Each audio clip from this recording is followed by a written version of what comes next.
Greetings, traveler. Have you ever been in a situation where you start working on your game and you notice all these bugs and issues that need to be resolved, and you have absolutely no idea what to fix first and what to prioritize when tackling them? I have certainly been in that situation before, and today what I want to do is share what I do when I'm faced with that situation to tackle the oncoming problems without getting paralysis by analysis, essentially. If you don't know who I am, my name is Xanthos. I've been working in the games industry for over 14 years now. And I remember that back when I was working on a certain soccer title, we would get player feedback, and that would generate more than 100 action items.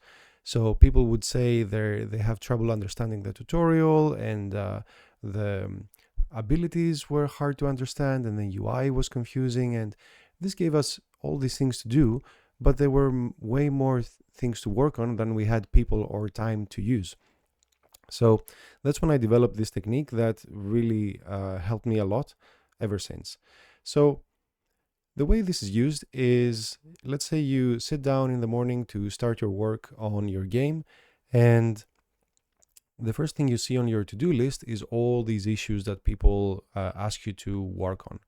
So how can you possibly choose which one is the most important to work on? Since if someone is having this problem, then it's clearly important enough to fix. Um, the way I found a way to work through this was by looking a bit more closely at the data. So when we were working at that soccer title, I noticed that all the feedback we had gotten had been categorized into issues, and each issue had score of how many people reported it, basically.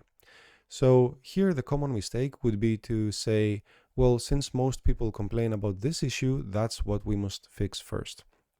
But that's I found to be a trap, because people really care about, especially the beginning of the game, being as smooth as possible, being enjoyable, and being an overall positive experience. So if early on in the game something is out of place and something gives people a bad feeling, or it's not fun, or it's tedious, or it's even a straight out bug, that's usually reason enough for someone to drop a game they just started playing.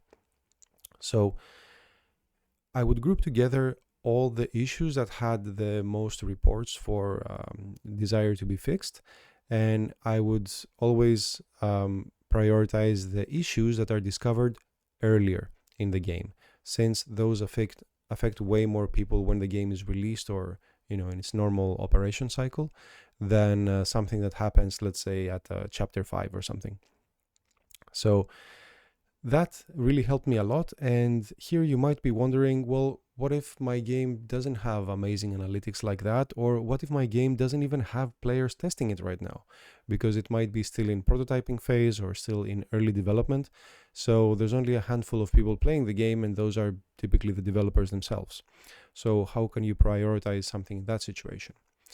Well, for that one, I found that typically yourself is the best guide for what needs to be fixed there. And all of us, before we are game developers, we are gamers, right? So as soon as we go into a game and we start playing around with the controls and feeling the movement and interacting with the environment, um, there is something inside us that gives us feedback about what's fun, and more importantly, what's not fun or tedious or just, difficult to work with. So to get reconnected with that internal feedback that comes naturally to us when we're playing games, I would look at the list of all the things I wanted to work on, and then I would think, let's see if we can identify qualitatively what's really important to work on. And to do this, I would just sit down and play the game for maybe 10 minutes or even 5 minutes, and see what really stands out to me. So, for example, when I was working earlier on the game we're developing right now, it was way too early days, so of course there were no players testing it. So I noticed that when the airship of the player would start flying through the stage, there was a passage that was kind of like a lagoon or two facing cliffs, and the airship would have to fly between. But the gap was just way too small. It was supposed to be a flying challenge, but it was being more than a challenge. It was being a hindrance, basically, because the ship would collide with the edges of the cliffs. So that is an easy fix, but of course, tuning it to the point where it's just right. So not just allowing the airship to pass through that passage, but also being enough of a challenge to brand new players would take more than the 5 minutes that I imagined. But by doing exactly that, by starting the game as a new player and just trying to do what a new player is supposed to do, that thing immediately jumped out to me. And it's something I've been doing in basically all games I work on. And oftentimes we can forget this. We can forget that we all have this internal compass for what really feels good in a game and what doesn't. And especially when I was working in a bigger team, in a bigger company, I would put way too much weight on what my manager or what the boss of the company would say that really needs to be fixed. And even though I would notice things that were clearly important and would come up early on in the game, I would ignore it, of course, as I realized, to the detriment of the game itself. But anyway, that's my approach for when you have lots of players playing the game and reporting issues, and when you don't.